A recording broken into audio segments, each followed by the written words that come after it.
Assalamualaikum warahmatullahi wabarakatuh. Perkenalkan, nama saya Labib Azhari Zainal dari kelas 1 HC. Di sini saya mau mempresentasikan atau menjelaskan yaitu artikel ilmiah yang berjudul huruf dan tanda baca. Pembahasan pertama yaitu pengertian huruf dan tanda baca. Yang kedua, bagaimana penggunaan huruf dan tanda baca.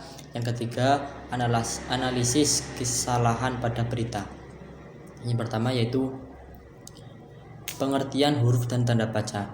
Huruf adalah tanda aksara dalam tata tulis yang merupakan anggota abjad atau satuan terkecil dari penulisan nama lambang bunyi yang membedakan arti.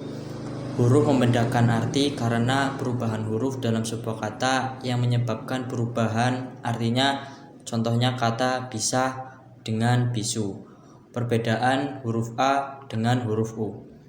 Di akhir kata yang menyebabkan perbedaan artinya bisa berarti dapat, sedangkan kata bisu berarti kondisi seseorang yang tidak bisa berbicara. Oleh karena itu, sekalipun huruf merupakan bagian terkecil dalam pelambangan tulis dari ujaran, akan tetapi keberadaannya penting karena merupakan komponen dasar yang melahirkan bahasa tulis, karena bahasa tulis adalah kombinasi dari huruf-huruf dan menentukan perbedaan arti sebuah kata. Yang kedua, penggunaan huruf dan tanda baca. Aturan penggunaan huruf dan tanda baca dalam bahasa tulis didasarkan pada penggunaan ejaan yang disempurnakan. Berikut ini akan dibahas mengenai aturan penggunaan huruf dan tanda baca berdasarkan pada buku ejaan bahasa Indonesia yang disempurnakan yang disusun oleh Pusat Bahasa Departemen Pendidikan Nasional tahun 2020. 1. Pemakaian huruf. A. Huruf abjad.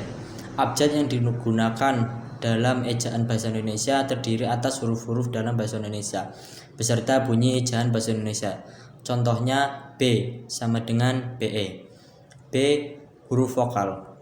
Huruf vokal yang melambangkan vokal dalam bahasa Indonesia terdiri atas huruf A, E, I, O, dan U.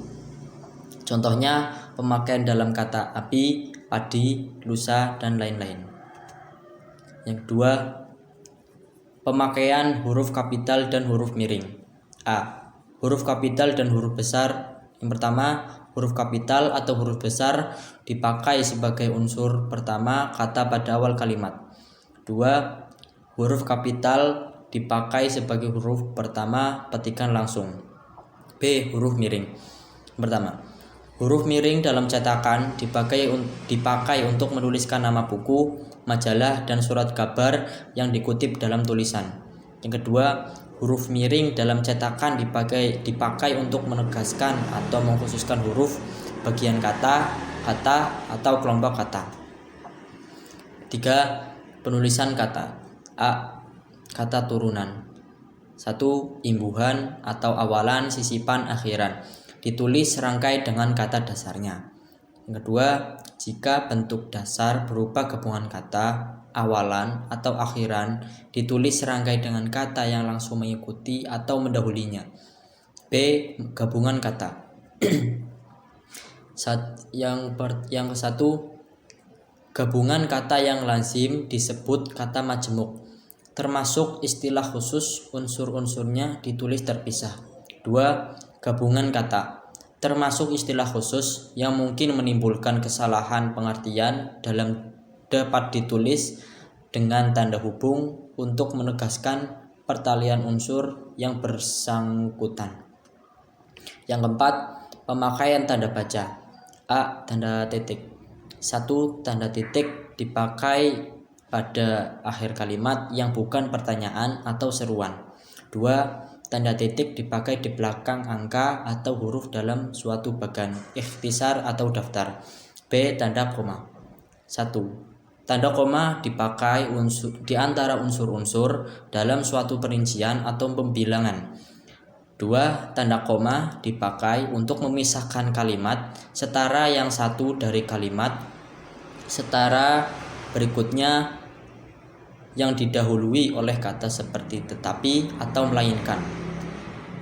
Ketiga yaitu pembahasan yang terakhir, yaitu analisis kesalahan dalam berita. Seperti contoh yang di atas, secara garis besar, penggunaan bahasa Indonesia pada berita yang dijadikan sampel dalam analisis ini sudah cukup baik dari aspek ejaan, diksi, maupun kalimat. Pada naskah ini ditemukan cukup banyak permasalahan yang tidak hanya berkaitan dengan ejaan, kosakata, dan kalimat, tetapi berkaitan juga dengan kesalahan ketik dan atau penulisan. Setelah dianalisis dengan patokan kaidah bahasa Indonesia yang baik dan benar dari segi kaidah ejaan, diksi, maupun struktur kalimatnya, ditemukan beberapa kesalahan penggunaan bahasa Indonesia dari 3 aspek tersebut. Itu saja yang bisa saya sampaikan, kurang lebihnya mohon maaf. Billahi taufiq wal hidayah. Assalamualaikum warahmatullahi wabarakatuh.